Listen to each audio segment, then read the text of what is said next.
Good morning, everyone. You're listening to the Sci-Files, an exposure segment featuring Michigan State University student research. We're your co-hosts, Chelsie and Daniel Puentes. Today we're here with Abdul Abbas. Abdul, can you please tell us a little bit about yourself? Hi, my name is Abdul Abbas. I'm a graduating master's student. I'm in the Department of Microbiology Molecular Genetics. I actually started my undergrad here in genomics and molecular genetics and took an interest specifically in the immune system and found a lab to join in my last year of undergrad. After joining as a volunteer, I decided to pursue my graduate training there. And so I pursued a master's degree in that lab where I worked on a variety of different projects relating to the immune system. You said you worked on a variety of different projects. Which one was the one that you found the most interesting?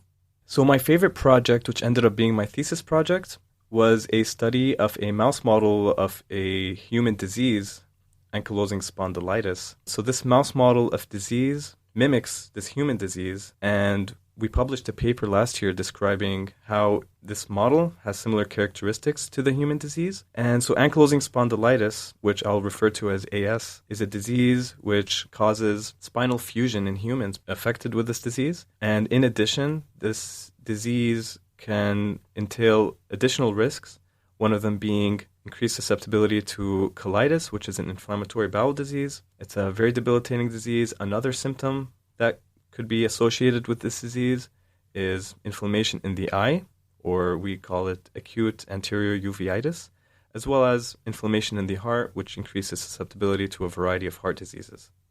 You mentioned that your lab uses a mouse model. What is a mouse model, and why does your lab use one? Yeah, so a mouse model in disease is kind of what the word suggests. So we replicate the disease in mice with the goal of potentially developing a therapy in mice that we can hope to translate to humans. In cancer, for example, you can have a tumor model or a cancer model of disease in mice and kind of treat the cancer in mice. And when successful, you can use the same idea and move on to monkeys and then humans as well.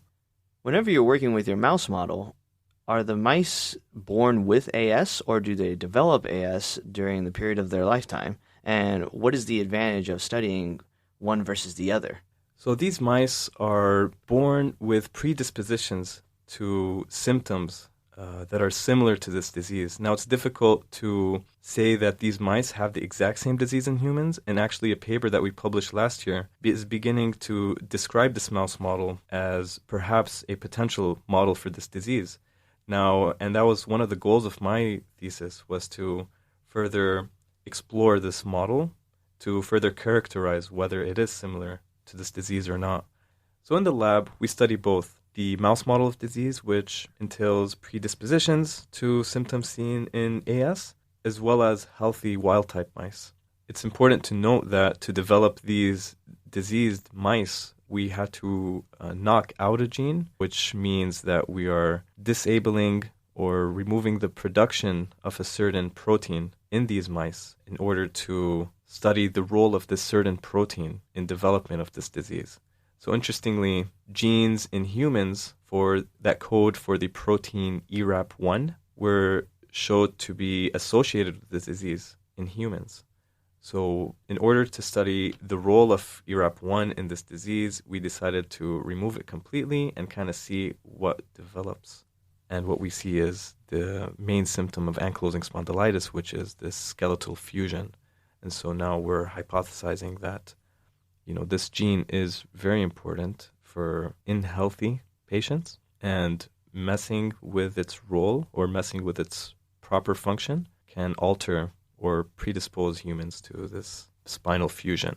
When humans are born with AS, is their spine already fused, or over time does it fuse? So patients with AS actually develop it over time. They're born with normal spine, and over their lifetime, usually by the time they're 30 or during their 30s, they start developing this bamboo spine or the stiff spine. And that's usually, roughly when they're 20 years old to 30 years old is when they go to the doctor and kind of with back pain or whatnot and begin getting diagnosed for this disease. So then is the purpose of this project to understand how the overproduction or lack of production of a single protein in these mice models meant to translate into whether or not humans are going to develop this AS? So we want to find out whether this gene, ERAP1, or this protein ERAP1 is important in this disease. But in addition, we want to find out exactly how it's contributing and exactly what cell types it's affecting, the kind of mechanism it's involved in. And once we understand that, that's one step forward into developing a potential therapy or cure for this disease. With that being said, how are you performing this then? So we have different angles in how we're approaching this problem. My approach was to look at macrophages, and macrophages are one of the many cell types that are involved in protecting your body. And macrophages are known to defend your body against pathogens, such as bacteria. Now, macrophages, when they're dysfunctional, they actually are overly active, which is a problem in the body, and that can cause some tissue damage. Now, in the context of ankylosing spondylitis, it could be possible that macrophages are overly active, causing more joint destruction when it comes to spinal fusion, potentially. You're about to wrap up your master's project. During your project, did you look at macrophages? And if so, what did you find with them? Yeah, we actually looked at macrophages derived from these mice, these diseased mice, and we actually used kind of a experimental model in a dish where we stimulated them, we activated them in kind of an artificial way, both from these diseased mice and from macrophages from wild-type mice or healthy mice. And we found that actually the macrophages from these diseased mice are overly active, and they're way more exaggerated in how they respond to the stimulation, this artificial stimulation that we're giving them. Are macrophages the cells that cause the spinal fusion, or are there other cells or another protein possibly causing the spine to fuse together?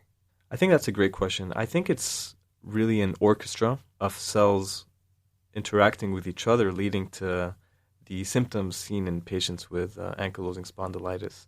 Now, it's hard to pinpoint and say macrophages are the one causing it, but for example, there's a proinflammatory protein or cytokine in macrophages called TNF-alpha. This has been shown to be in high levels in patients with ankylosing spondylitis and in the joints, actually, TNF-alpha mRNA. So whether macrophages themselves are causing the joint destruction, and actually TNF-alpha is one of the proteins that are targeted in therapies for ankylosing spondylitis. But there are other proteins involved in the disease as well. Some of them are known to be produced by macrophages. Some of them aren't. Studying macrophages is one piece to the puzzle in understanding fully how this disease develops and progresses. And it is possible that if macrophages are the heavy producers of these pro-inflammatory proteins, then targeting them in a disease model could be a possible therapeutic approach. The big theme that we have been discussing about when it comes to AS is how it causes the vertebrae in the spine to fuse together. But are there any other symptoms of AS that exist in humans? Yeah, so another symptom seen in patients with AS is inflammatory bowel disease, is inflammation in the gut, and it's seen with more than 30% of patients with AS. Now, another disease, which we haven't really looked at, was inflammation in the eye. 30% of patients with AS get inflammation in one of their eyes. And also, roughly 10% of patients with AS have issues with heart disease. And so I wanted to look at the inflammation in the eye and inflammation in the heart, looking for signs of these in mice in our disease model. Did you happen to investigate different parts of the heart? We looked at the aortic root and didn't find any signs of inflammation in these mice, but we looked at 14-week-old mice, and later on we actually want to look at older mice. Currently, actually, that's what I'm investigating currently in the lab before I graduate. And that makes sense, since you said that AS develops over time. Probably it would develop whenever the mouse is older. Thank you for that in-depth overview of your master's research for your thesis. Can you elaborate a little bit more about the other research projects that you've also been involved with? Yeah, absolutely. So I was very fortunate to work on a variety of projects in the lab. One of my favorites was a project which involves cancer, and I'm very passionate about that project. And there's a problem in cancer where you have killer immune cells called T cells that can't recognize certain cancer cells. But what you can do in a clinical setting is you can extract T cells out of your body, send them to a laboratory, and have them rewired using a virus to be able to detect the cancer where it initially couldn't. And so you can ship back the T cells, which are upgraded to the clinic, and these CAR T cells can now be injected back into the patient where they can actually potentially recognize the cancer cells and kill them.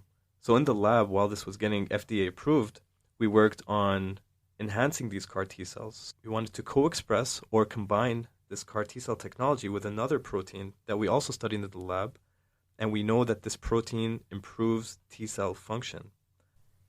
Thanks for that overall view about your research and some of your past research projects. What else are you passionate about in graduate school? So one thing I was really passionate about in grad school was teaching. So I was a TA for a variety of classes, and I started with physics lab, then I did microbiology lab, and in the end I was able to be an instructor for a cell biology lab course. And each time it was more responsibility, and by the end I was responsible for also a undergraduate learning assistant and teaching more students each time. In addition to teaching, I was really passionate about research in my lab, and so I wanted to kind of bring some of that into my teaching. So I try to incorporate my own research and my own passion for research in the classes that I TA as much as I could. I was able to get a few students interested in research and help them find a position and help them with the whole strategy of finding a lab and understanding how research could help them and how to navigate their career. And I was really excited to see that many of them actually got into really good labs and they got really good positions and they're learning a lot. And so this kind of benefited them, obviously, and it benefited me knowing that I could make a real difference. It sounds like you've had a very involved graduate career since you've been here at Michigan State University. What other things are you interested in doing? So I'm really interested in business, and I wanted to incorporate some business experience during my graduate program. So I found a way to go to Italy, actually, during one of the winter breaks for a short 2-week business consulting internship. And that was very useful. I learned a lot about business. And in addition, I was able to explore one business idea that's been on my mind for a while, is to make these luxury, handmade university logo ties. It started once with my dad asking me to get him a Michigan State Spartan tie, and I went to the store and I found these really wide and kind of old style Michigan State ties that were selling for like $50. And I wasn't happy with its construction, with the quality. And I said to myself, wow, I'm sure there could be better quality ones for this price. I used to be involved actually with some clothing related business in the past. So, I bought that tie for my dad and I kept this thought in my mind. So while I was on this internship, I decided, hey, why not contact these manufacturers in Italy and see if they can make me ties with the Spartan logo. This is an idea that I kind of just went for, and they actually, I met one manufacturer that made me really good ties, and right now, actually, I'm in the process of licensing both MSU ties and University of Michigan ties. I hope that the Michigan State ones sell more, obviously. Right now, I hope to get licensed soon, and I'm going to hopefully start selling them online. How did you develop these business skills in the first place? Well, I think I'm always developing business skills. But one thing that really helped me was going to Spartan Innovations for this startup weekend.